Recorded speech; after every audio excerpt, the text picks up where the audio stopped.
welcome to the Weird Warriors podcast. I'm Max. I'm Rich. And on this podcast, we will, as usual, be focusing on the Weird War Tales comic book series published by DC Comics from 1971 to 1983. On this episode in particular, we're taking a look at Weird War Tales number 47. But first, Rich has some retroactive history and a history minute for you. Retroactive history minute. Because it was brought up in last episode's APO Weird War Tales, I went looking for the World War I Tarzan story mentioned by Joe Orlando. It takes place in 1914 and was a 7-part story spread out over issues 250 to 256, where Tarzan believes Germans killed Jane and seeks revenge. A forgotten front of the war, Allied forces were pretty quick in occupying German territories in the continent. But German General Paul Emil von Lettow-Vorbeck, popularly known as the Lion of Africa, was commanding the German East Africa campaign. With a force of about 14,000, 3,000 Germans and 11,000 Africans, he held in check a much larger force of 300,000 British, Indian, Belgian, and Portuguese troops, tying down forces that would have been used elsewhere, like the Western Front, until surrendering upon hearing of the armistice in November of 1918. Lettow-Vorbeck was the only German commander to successfully invade a part of the British Empire during the First World War. His exploits in the campaign have been described as the greatest single guerrilla operation in history and the most successful. Yeah, someone needs to make a movie. An intel report on the Tarzan story is no doubt in the future. I have The Great War in Africa by Byron Farwell on my shelf awaiting my time.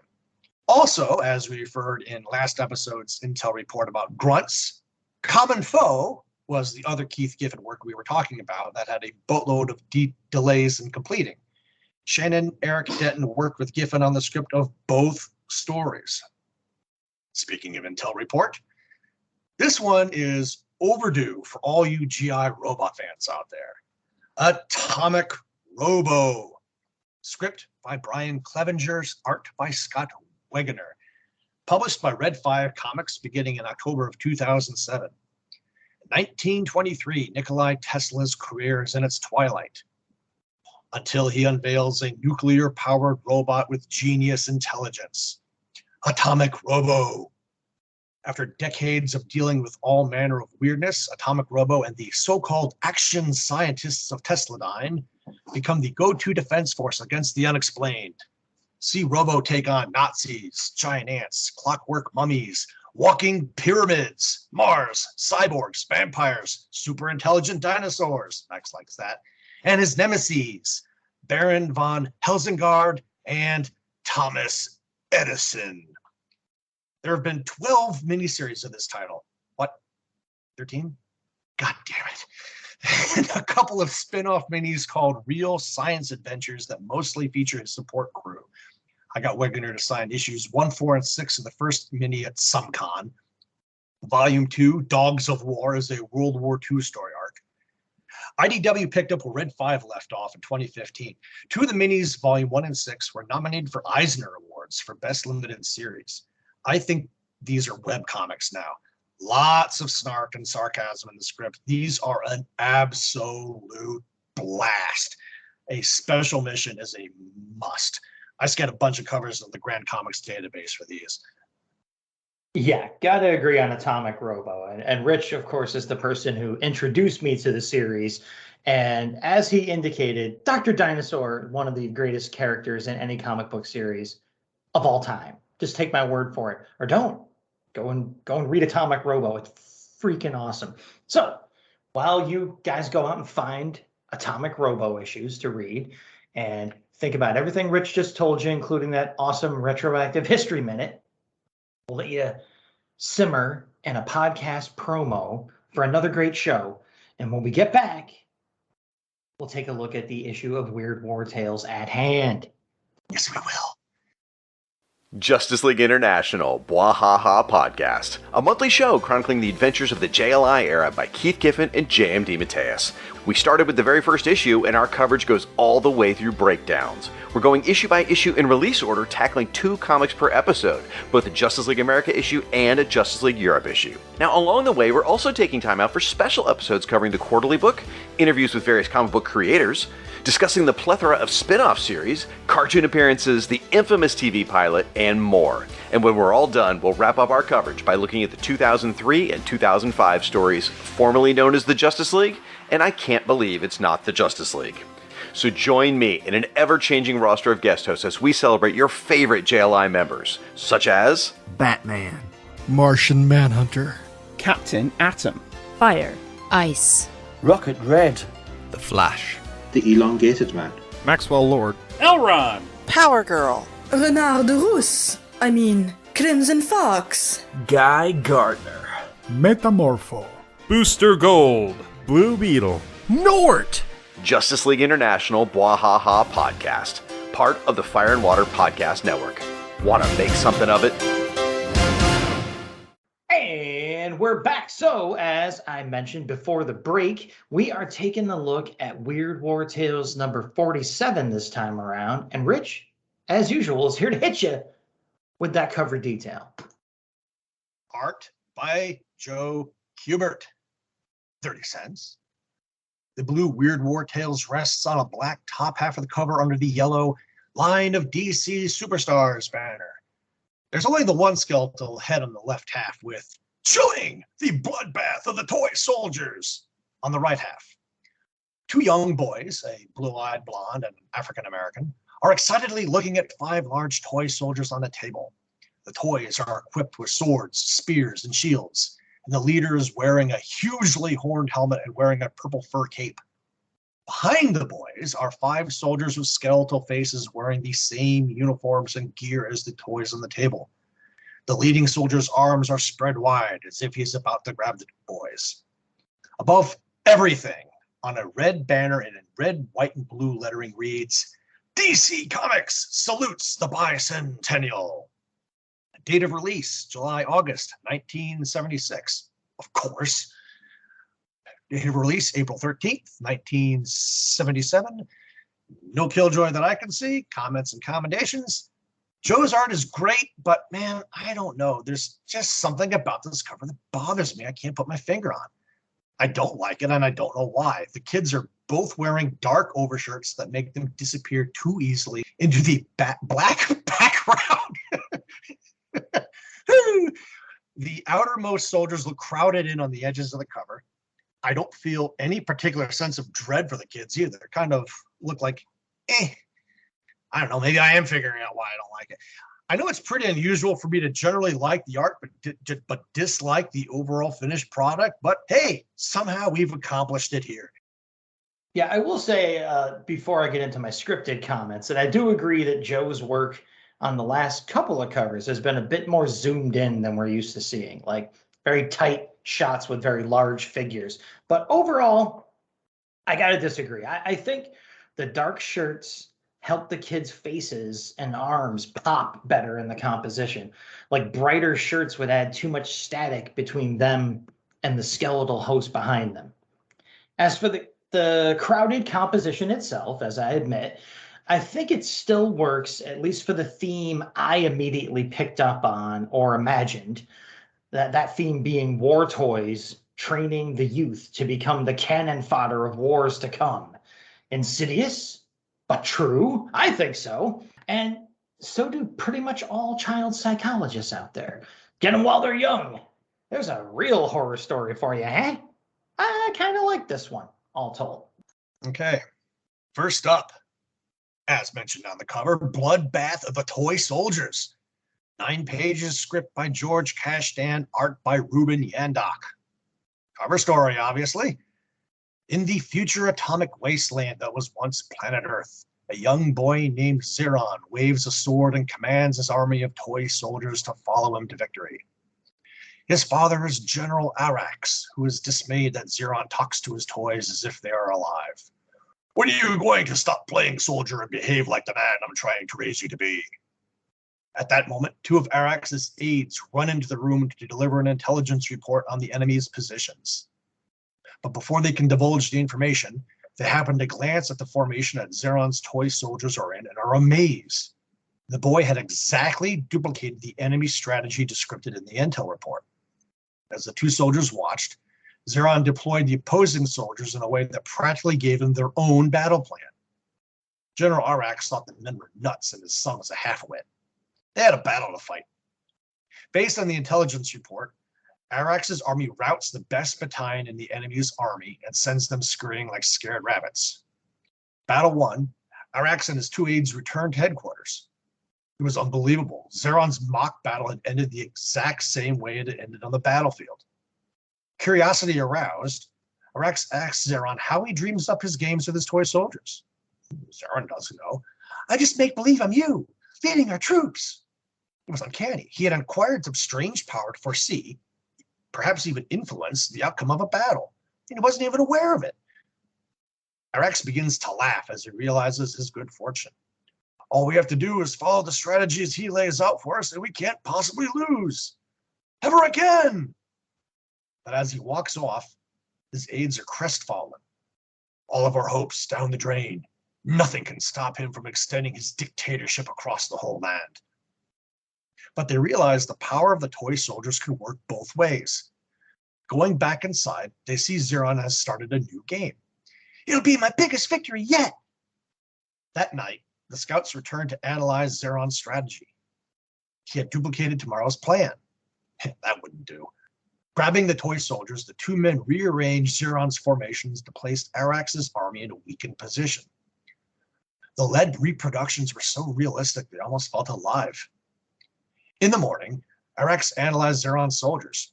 That's a little unorthodox, not the way I'd do battle. Still, I suppose we've got to follow it to the letter. The dictator's forces walk right into a trap. Sitting ducks, Arax had to order a retreat. Afterwards, Zeron confessed to his furious father he didn't know why he'd been defeated that day. I did everything you would do, but it was like the enemy set a trap for me. Zeron turned to resume play with his toys. Well, what's the difference? Like you said, it's only a game, Dad. Next time around, Arax snapped and sent Zeron's toys flying off the table with a sweep of his arm. There'll be no next time. I'm sending an orderly to gather up these soldiers and lock them away. It's time you grew up, little man, and started behaving like a real soldier. As Arax stormed out, tears flowed down Zeron's cheeks as he clutched the figure of his army's general. Poor Dad.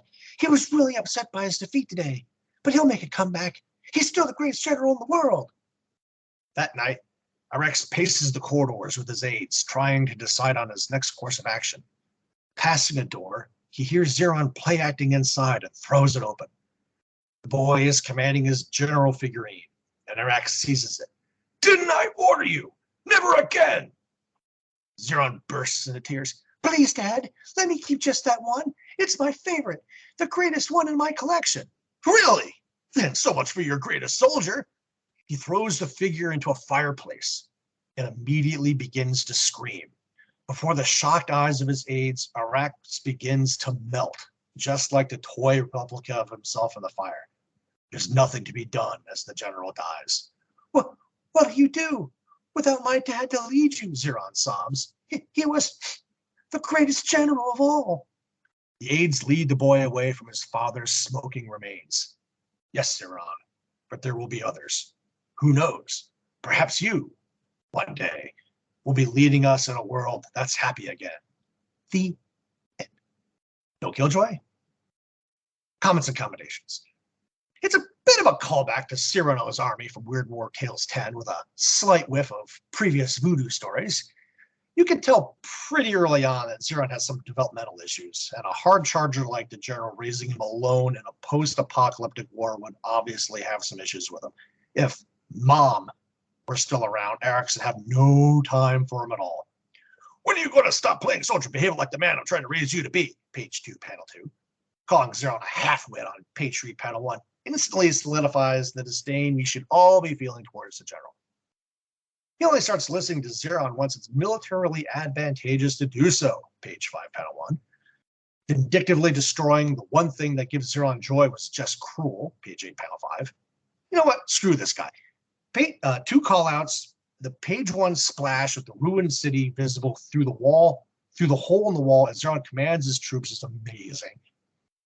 And page 3, panel 3 of Arax in Battle reminds me of the great Jerry Teleok. All right. And for my CNC, I got to ask, this is how to lead off a bicentennial issue?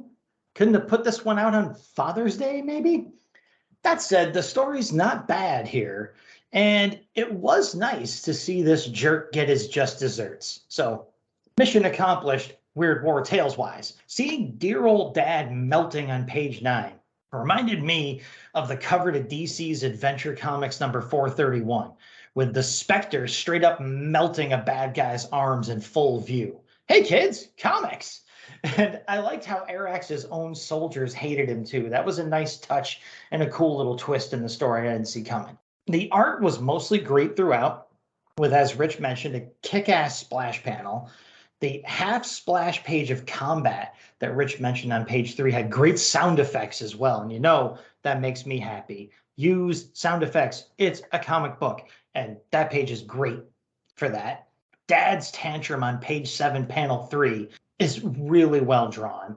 And really most everything else in the story is drawn incredibly well, except, you guessed it, it's me, the host. The host drawings, in my opinion, were not that great. And that end panel was like an afterthought, like an insult, really. Still, I gotta say, good opening story. So what lies beyond that opening story? How are we gonna follow that up? Well, we're gonna follow it up with a little 2-pager called The Day After Doomsday. Yes, it's back, people, and it ain't going away, as far as I can tell. Script for this one is by our buddy Steve Skeets, pencils by Paul Kirchner, and inks by Tex Blaisdell, who just has a fun name to say. I like saying Tex Blaisdell. That's fun. Let's see if the story's fun. Synopsis goes like this. The last man on Earth stumbles through the flaming ruins of a city. He had never felt so alone. He was far from helpless, still surviving in this destroyed, dismal world. But what good is survival when one is alone? He hesitates when he thinks he hears a woman's voice pleading for help. He runs toward the sound and discovers it coming from under a pile of rubble. Crying out to her that help is on the way, he tears his hands to pieces, frantically digging through the wreckage as the voice continues to call out. He is utterly dismayed to eventually discover the voice is coming from a tape recorder. It was from a radio program, and the shifting rubble must have pressed the play button. No, it isn't fair. It isn't fair. The man goes crazy, grabbing a broken piece of wood and violently smashing the recorder to pieces. But the man's pounding and ranting is enough to loosen the delicately balancing side of a bombed out nearby building. He barely has time to recognize the danger before being crushed under the weight of the falling bricks, and all is silent once more. We don't got a killjoy here, so I'll lead us into the CNC, and I'll say, right away, I like the effort put into the opening panel. You've got the fallen statue of Mercury, the Roman god, with the caduceus, the staff with the snakes twining around it and everything. The credits on the rim of the once super fancy timepiece, the big clock in front of him, and the flaming wreckage behind it all. It's just really cool looking. The logo is decent, and the host drawing is, well, crappy. Well, moving on. It's a short one, and the art is pretty stiff compared to what we just saw, but it tells the story well enough. I actually liked the sequence on page 2 where the recording begs not to have its innards spilled within the drama of the radio show that was recorded onto the tape. And then the survivor actually does that to the machine, smashing it, and it's, spilling its innards of tape all over the place. So I like that touch. And then the survivor's innards are likely squeezed out by a pile of building materials soon after. So I like that. Maybe even unintentional, but dramatic symmetry there was really cool. And something about that relatively quiet panel is just hilarious to me with the sound effect, kaflam, and just the smoke rising from the pile of rocks. For me, This was a really entertaining little interlude. Day after Doomsday, still maintaining its value in these pages. Not a huge fan of the art, but I like the story itself. Would we react any differently in his place? Page 2, panel 4, the following bricks is my art call out for this quick little tale of misfortune. Yep, once again, Day After Doomsday has redeemed itself and beyond. I hope it can keep it up because it's been fun watching this feature that I used to despise becoming one of my favorite parts of the book. So, given that that was a short one and all that, I'm going to take the final story in the issue as well. It's called The Warrior. You know, shooting at the walls of heartache and all that. It's 6 pages long. It is scripted by our good buddy Jack Olek, and art is by previous favorite of the show, Ricardo Viamonte. Synopsis for The Warrior, despite my urge to just read the lyrics to that song, goes a little something like this. As the Viking clan watches, Godfred and Holgar wage a mighty battle with sword and shield. Holgar is an old man, and Godfred has no mercy in his heart. Prince Eric begs his father, King Ottar, to stop the fight. Holgar was once a great warrior, and old men are of no use to the clan, but the king agrees and orders Godfred to spare Holgar anyway. Eric is going on his first raid tomorrow, and the king reminds him that Vikings deal in death. Pray when we meet the English, no mercy holds back your blade. A week at sea in his father's longship passes, and then Eric tastes battle for the first time. English reinforcements arrive, and the king orders Eric to take some men and force them back. But something inside the young prince snaps. He flees to the shore, and the king is disgusted. So that is my son who begs for mercy for another. Small wonder, he has a coward's heart. Another warrior commands the men Eric feared too much to lead to victory. Loot is gathered, and the Vikings sail for home. But Eric is an outcast, friendless as a mongrel cur. He is not welcome at the victory feast. Old Holgar approaches the young prince. The shame lies not in fear, but in overcoming it. But how does one conquer fear? In shame I live, and in shame I will die. Holgar hands Eric his shield. Look well upon this shield. It will help you. It is the shield of Thor himself. Old man, you mock me. How could you own a shield that belongs to the god of war? That I cannot tell you. But this I know. Use it in battle and its magic will protect you as it did me. I swear. Eric takes the shield and immediately feels its power. He storms into the victory feast and demands to be allowed to go on the next raid. King scoffs. Get out. You are no more my son. Godfred joins in. Nor are you a man. Take yourself out to the kitchens, woman. There you will be safe. Like a flash of lightning, Eric hurls his axe at Godfred. It is a challenge that cannot be ignored. The two Vikings engage with sword and shield until Eric emerges victorious. The prince spares Godfred's life as proof he is a warrior. The king agrees. Eric has earned a second chance on the next raid. Hopefully, he will also get a chance to become the king's son again. Eric is in the thick of the fighting and falls mortally wounded when he is run through by a thrown sword. Dying in his father's arms, Eric asked the king to tell Holgar how he had died. Tell him that I thank him. Eric is given a Viking funeral, and afterwards, the king keeps his word and passes the message. What does it mean? That must remain between young Eric and myself, Holgar replies. As the king walks off, Holgar returns to his forge. The shield he works on is an exact mate to the one he had bestowed upon Eric, one of many. Hammer strikes anvil as he works. Rest well, Eric. No man will ever guess from whence you drew your courage. Perhaps some other young warrior will one day require my help. Old men have their uses, after all. The end. Killjoy, I almost missed this one, but I'm sure Max would have had my back. Thor is not the god of war, but the god of hammers. Thunder.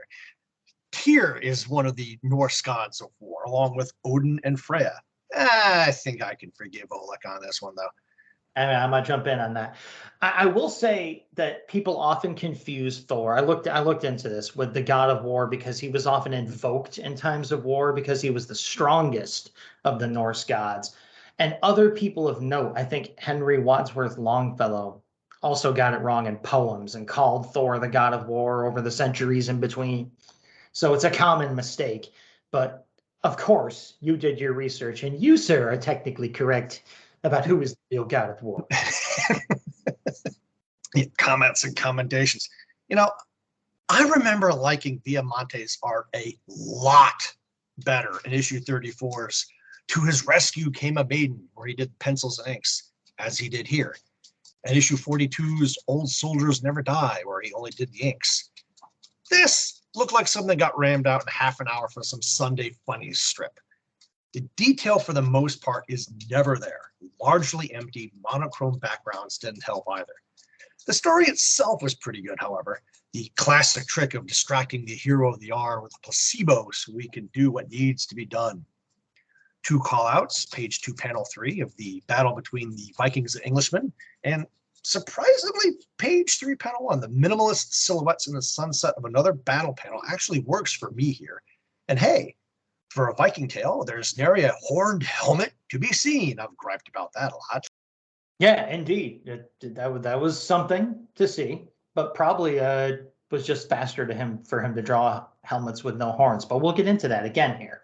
I'll say, in its defense, we open with a pretty great splash page with a cool background effect of a ghostly face, hovering behind the scene. A decent enough logo and a completely crappy host. I think this is the worst hosted issue of the series since they started with the floating hosts ever. I'm pretty sure.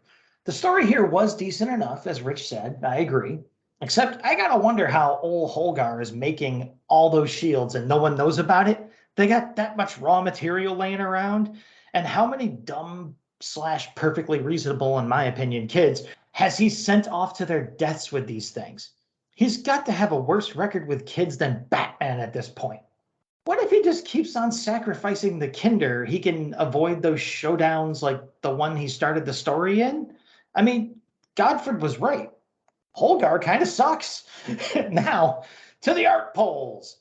Page 2, panels 4 through 6, we got a nice triptych carrying the action across one piece of scenery, which is a good storytelling trick and shows some of Viamonte's real chops. I gotta say, I actually really disliked the minimalist silhouettes Rich mentioned, as they were simple to the point of being cave paintings and just added to the rush job feel of the art in general for me. All of page 4 and page 6 are lazy as hell, but at least page 5, panel 5, gives us an example of some better silhouette style work, and again, shows a nice scene that Viamonte is perfectly capable of drawing. Overall, this is the stinker of the issue and kind of a stinker in general. So, with all the stories out of the way, which was kind of a mixed bag this time around, we'll move on to possibly brighter pastures at the letters page section of the comic, known as the APO Weird War Tales, and Rich will kick it off for you. Our Joe Kubert art header is back. And so are 3 repetitive letter writers, Linus Sabalas, John Elliott, and Mark Schmieder. I will go with Linus Sabalas from Laval, Quebec, Canada. Dear Joe, there isn't much to complain about in WWT 44. The artwork in all 3 stories was handled splendidly, except for Fear No Evil, in which Garcia Lopez's facial drawings could have used improvement. The stories, without a doubt, were terrific. Jack Olick, who happens to be my favorite WWT writer, hit a double bullseye with photo finish and Fear No Evil. I was sad to see the end came for your continuity experiment, the year 700 after the bomb. A brilliant piece of work, despite the repetitious summaries at the beginnings of chapters 2 and 3. Agreed. The ending disappointed me, though. I thought you could have come up with something better, like the security chief holding on to Barry and disappearing along with him. It is said that variety is the spice of life. Well, if you apply this to WWT by giving it a broader range of ideas while making sure that any two stories every issue are not about the same war, there would be a definite improvement. This action would, in my opinion, trigger an expansion of the present audience. As you mentioned, a pickup of sales could bring WWT back to a monthly basis. Now that you, the other WWT fans, and myself would like to see. And Joe responds with, we try to get as much diversity as possible into every issue, but the need to fill a certain quota of World War II type action occasionally locks us into a less than perfect combination of stories. Or maybe it's more than perfect. If more readers want to read about World War II, let us know. And yeah, this episode actually is like that. I mean, you have there's no World War II stories in this. I mean, you got two post-apocalypse stories and a story set in the Viking era. And yeah, I mean, me and Max have talked about this too, and we both really ended up loving the year 700 after the bomb. Maybe they'll come back and do another story, multi-issue story arc at some point. Don't know about that yet. Yeah, I mean, I liked Photo Finish. I mean, I thought that was a pretty cool story. I think I did. I remember doing quite a lengthy history minute on that. So I kind of got to disagree with some of what Lannis Voss is talking about here, but all in all, solid letter. Yep, agreed. And I'm going to go with, since there's only three stalwart letter writers here to choose from, you'll see why I'm picking Mr. Schmieder as my letter of choice. He starts out and says, Dear Joe, welcome to another loser issue of Weird War Tales. Photo Finish was the typical Oleg story, with poor Chua art using an even older twist. Oleg came up with Fear No Evil, but at least this one had good Lopez art. Rounding off the issue was the conclusion, if one could call it that, to the Doomsday yarn. The ending was very clever, but what was the point of the story? Maybe I would have liked it if you had printed the whole story at once. The only good thing I can say about this issue is that it had a good Kubert cover. Mark Schmieder conquered Massachusetts. And Joe responds, again, much more nicely than I would have, as he always does. He says, we'll trust you'll find more to enjoy in this issue than our current Kubert cover, but you'll notice if you compare your comments with Linus's that you two are in direct opposition. Is it any wonder that we can't figure out exactly what our readers want to see? So yeah, that was a nice case of two of these regular writers writing in and completely disagreeing one after the other on the fundamental nature of an issue of the series. So I just thought that was cool. And another cool thing is there's a little editor's note at the bottom of the letters page. And it says, we've run out of room for letters, so here's a quick plug for the 200th anniversary issue of Star Spangled War Stories, featuring the Unknown Soldier and Mademoiselle Marie in a David Michelini, Jerry Talayoc tale, and a special new Enemy Ace mini epic by Joe Kubert, still on sale if you're lucky. Now, I gotta imagine that at least rings a couple of bells with Rich, but I figured it was worth asking. So, hey, you remember this issue at all, Rich? Nope. As stated previously, I have like 5 long boxes of DC war books downstairs. I cannot remember every single freaking story. I mean, just doing, these weird war tale stories as I'm reading them for the scripts and stuff like that. I remember so few of these from when I read them the first time. So that's the cool part about doing this show is it reintroduces me to some of these books that I haven't read in literal decades. They just sit in a box downstairs collecting dust. Yeah, fair enough. But I gotta say, when I was reading that part of the letters page, I was like, that sounds like one of those issues where your friends sit around and try to create the greatest rock band ever, like who would play bass, who would be the singer. I'm like, this issue sounds freaking amazing.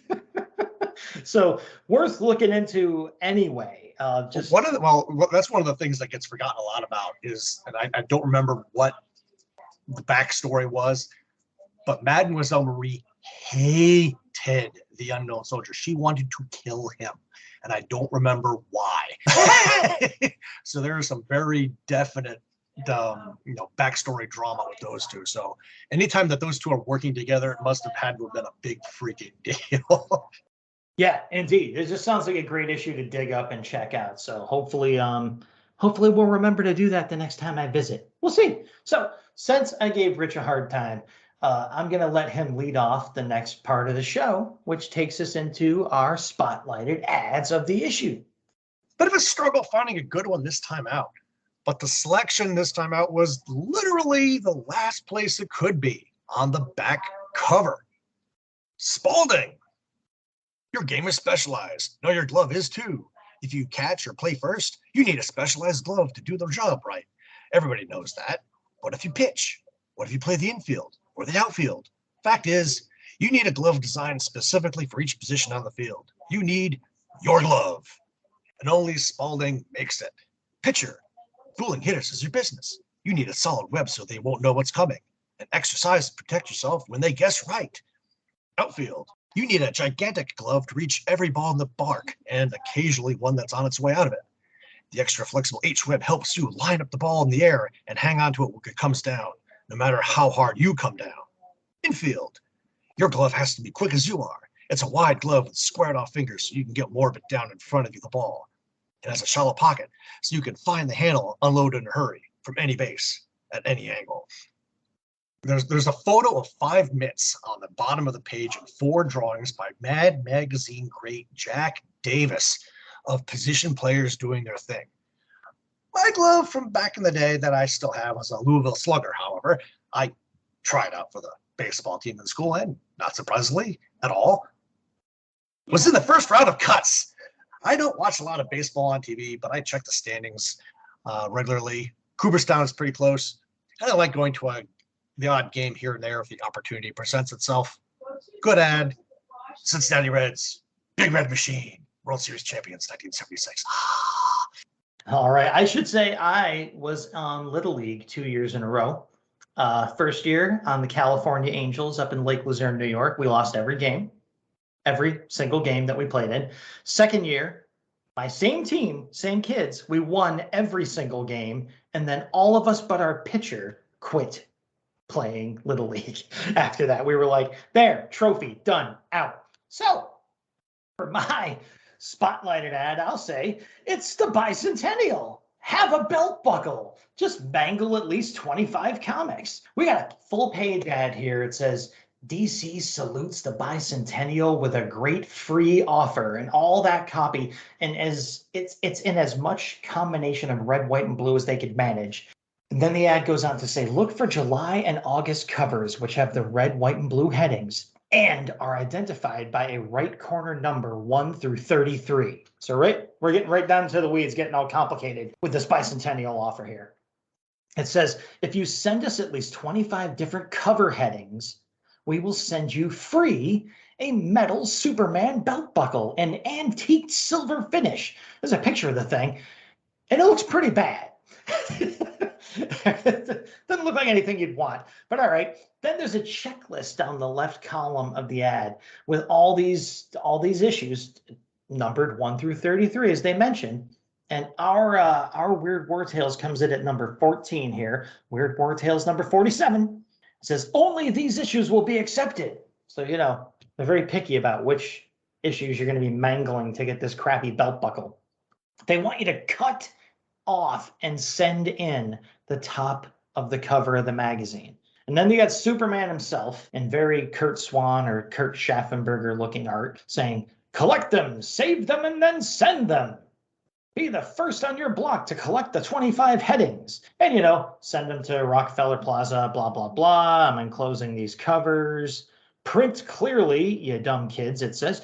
All mail, blah, blah, blah. All mail must be postmarked by July 4th, 1976. As if they weren't trying to tie this in hard enough to the Bicentennial. You even have to have a postmark that comes in on or before July 4th.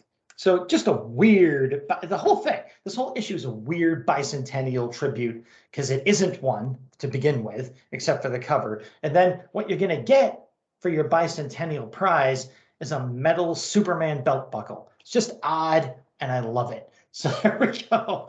That's the kind of ad that I like to see, people. Just completely strange. So with all that out of the way, we will move on to a section I will not forget about this time called Got Any Last Words?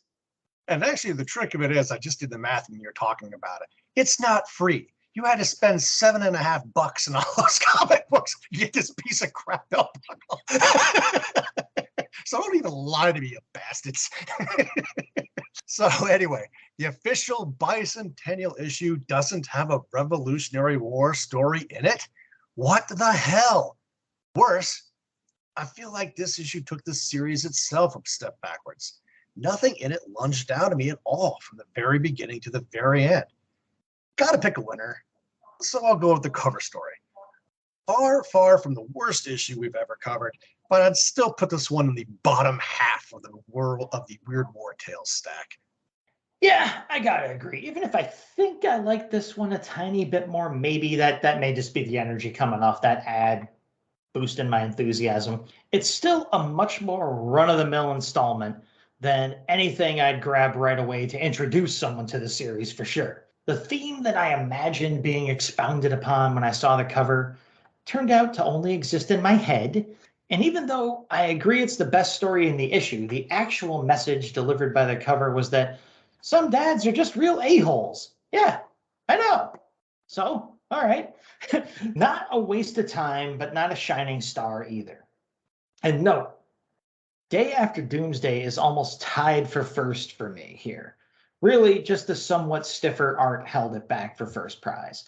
I'm docking a full point on this issue for the crappy hosting, though. I mean, really. Come on, you were doing so well for a while. And then you give me all this garbage. So I'll shut up about that, and we'll move on to our dead letter office, our social part of the show, where we take a look at people stopping by on social media. We read some emails from listeners, stuff like that, friendly part of the show. This is where I'll mention that you can find us on Facebook, the Weird Warriors podcast page that Rich runs and does an amazing job on. And just like really, people, if you miss us in between episodes, stop by on the Facebook page, and it's like we never left. It's an amusement park over there. I'm over on Blue Sky now as Max Apocalypse. If y'all are on there, you can find me, and I do promote the show over there to the extent that I ever do.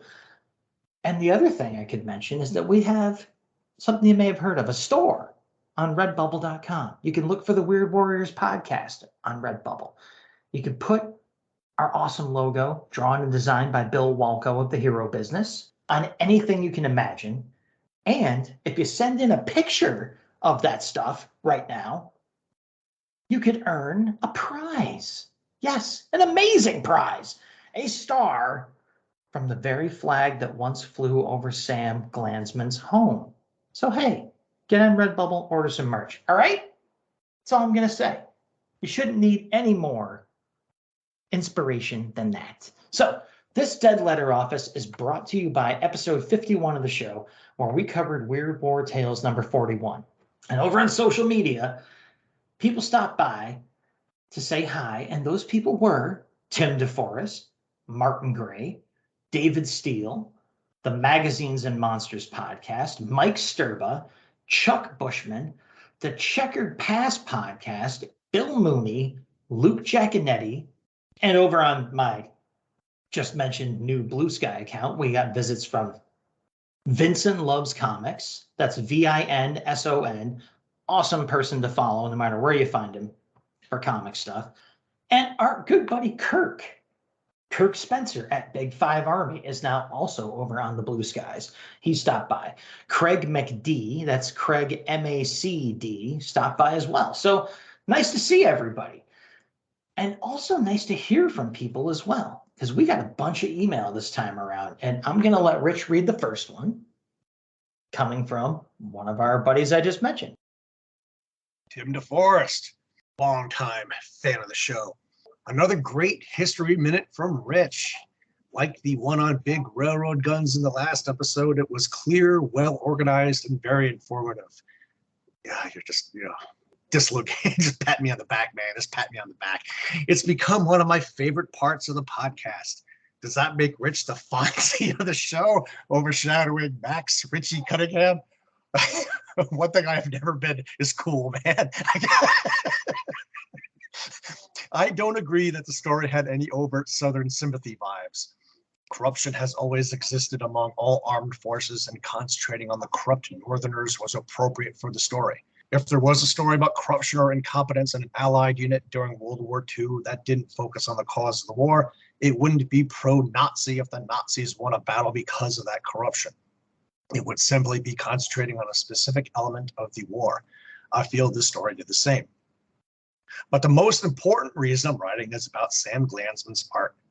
Would Sue be open to donating it to the Special Collections Library at the Ringling College of Art and Design? It would be carefully preserved and used to teach, inspire artists.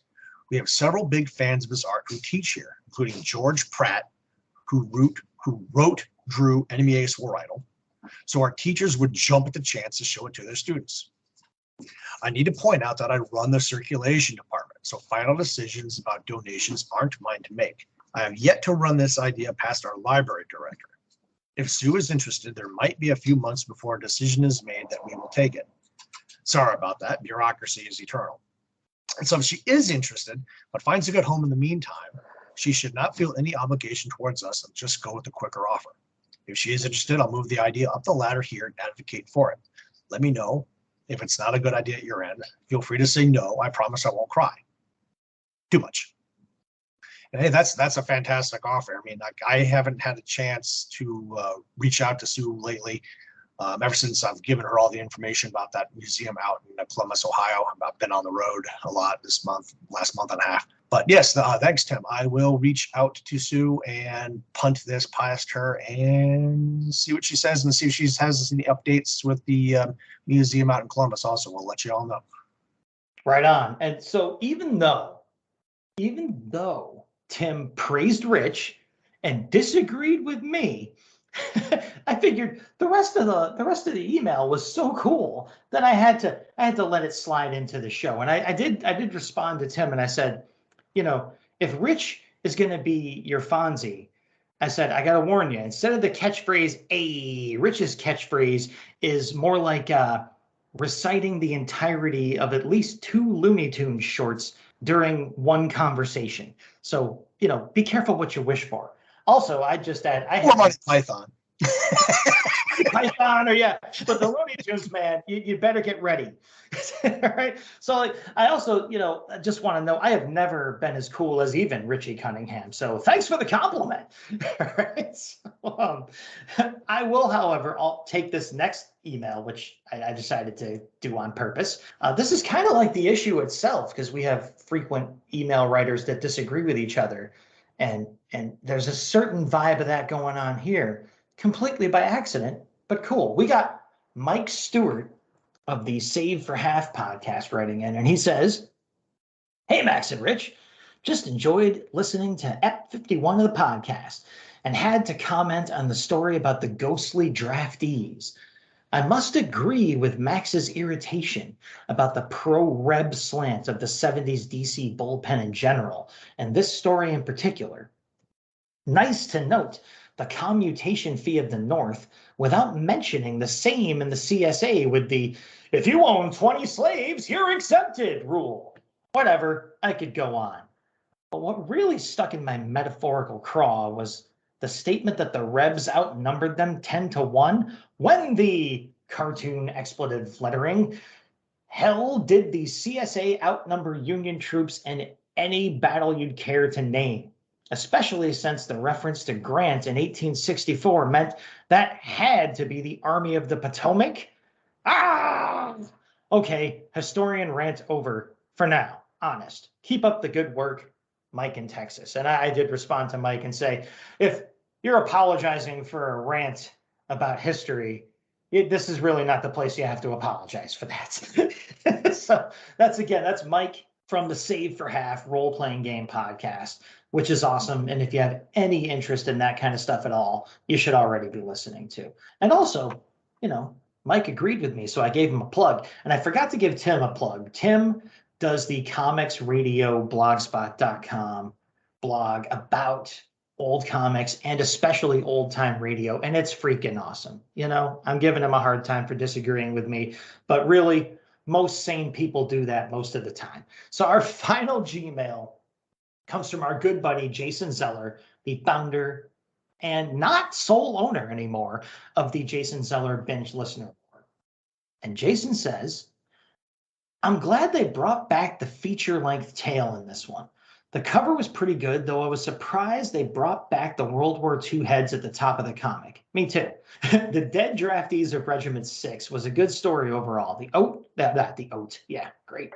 The art by Jose Luis Garcia Lopez was amazing, indeed. Thank you guys for pointing out his importance in DC Comics history. I appreciate them trying to tie a supernatural story into an historical event. I felt for all these men who had been swindled or forced into the war, and they definitely did a good job of creating some bad guys who were deserving of the fates they received.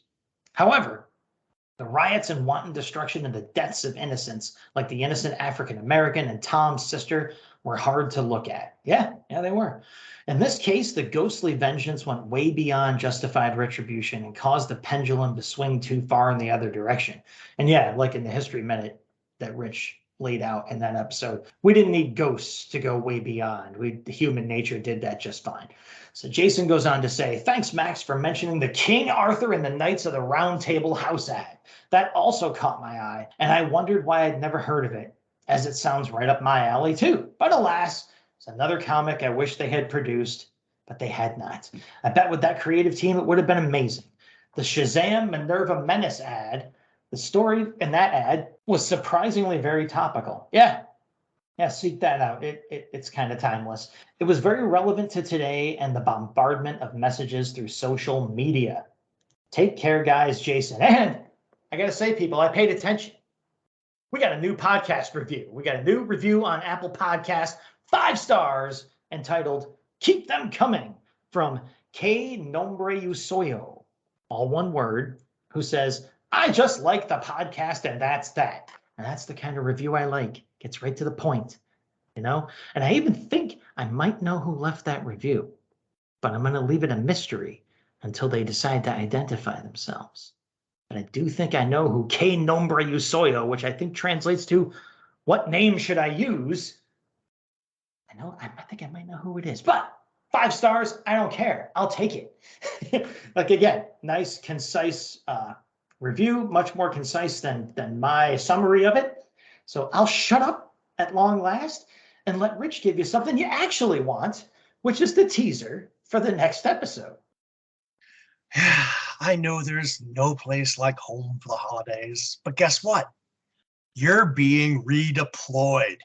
I'll decide what you're here for, damn it. Time to put a bow on that 4-issue WWT miniseries from 1997. The Grumpy Ghost of Grandpa. Barking Squirrels. Those darn kids.